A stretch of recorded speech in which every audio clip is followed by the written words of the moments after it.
राम नारायण राम. या पृथ्वीवर निसर्गाशिवाय कोणत्याही गोष्टीचं अस्तित्व नाही. निसर्गाशिवाय कोणताही जीव, माणूस, कीटक, पतंग सुद्धा जगू शकत नाही. निसर्गाची जी एक प्रणाली आहे, जी राज्यघटना आहे, तिच्यासारखी राज्यघटना इथे का नाही? जर तुम्ही पृथ्वीच्या राज्यघटनेला योग्य मानता, तर मग स्वातंत्र्य मिळून इतकी वर्ष झाली तरीही समाधानाची राज्यघटना का तयार झाली नाही? ती कुठे आहे? संपूर्ण जगाच्या राज्यघटनांमध्ये समाधान देणारी राज्यघटना नाही. आजकालचा काळ स्वार्थाचा आहे. माणसाने बनवलेली ही व्यवस्था आहे, जिथे वडील मुलाचा नसतो आणि मुलगा वडिलांचा नसतो. एकमेकांपासून गोष्टी लपवण्याची काय गरज आहे? पैसे लपवण्याची गरज काय?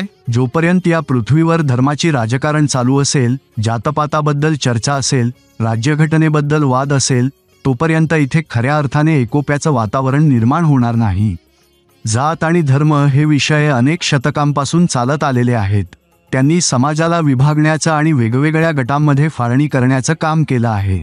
जातीव्यवस्था आणि धर्माच्या नावाखाली होणारा भेदभाव हा केवळ मानवतेविरुद्धच नाही, तर सामाजिक प्रगतीचाही अडथळा ठरतो. जात आणि धर्म हे कधीच सामाजिक किंवा आध्यात्मिक उन्नतीचे साधन होऊ शकत नाहीत. ते केवळ माणसाच्या हृदयात द्वेष पेरतात. आपण सर्वांनी एकत्र येऊन माणसांनी बनवलेला धर्म, राजकारण, राज्यघटना आणि वैयक्तिक मालकी हक्क हे सर्व दूर करून निसर्गाचे जे नियम आहेत त्यांचे पालन करायला हवे. प्रत्येक माणूस हा निसर्गाचाच एक सेवक आहे. जितके माणसांनी बनवलेले धर्म आहेत ते सगळेच म्हणतात कर्म हाच धर्म आहे. पण आमचे महागुरु बालक ब्रह्मचारी जी म्हणतात की आपलं खरं काम म्हणजे चिंतन करणं आणि त्या चिंतनातून सिद्धांत घ्यायचा. कर्म करणारा आपण कोण असं ते विचारतात. कर्म तर आपलं मन करतं. जेव्हा आपलं मन एखादा सिद्धांत स्वीकारतं तेव्हाच आपल्या शरीराकडून ते कर्म घडतं. जेव्हा राज्यघटना बनवली गेली तेव्हा नेहरू आणि गांधींनी डॉक्टर आंबेडकरांना चुकीची माहिती देऊन चुकीची राज्यघटना लिहून घेतली. आंबेडकरांना मूर्ख बनवलं. त्यामुळे ही जी माणसांनी बनवलेली राज्यघटना आहे ती संपवणं गरजेचं आहे.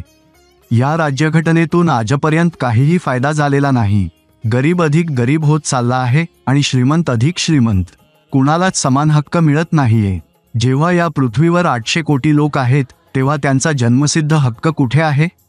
तो का मिळत नाहीये? हा आमचा आजचा सर्वात मोठा प्रश्न आहे.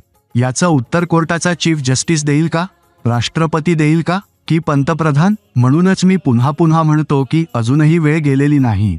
या माणसांनी बनवलेल्या धर्माला मुळापासून संपवावं लागेल आणि निसर्गरूपी एक नवीन राज्यघटना तयार करावी लागेल, जिथे सर्व माणसं समान असतील, सर्वांना त्यांचा जन्मसिद्ध हक्क मिळेल आणि जिथे समाधानाची राज्यघटना मिळेल.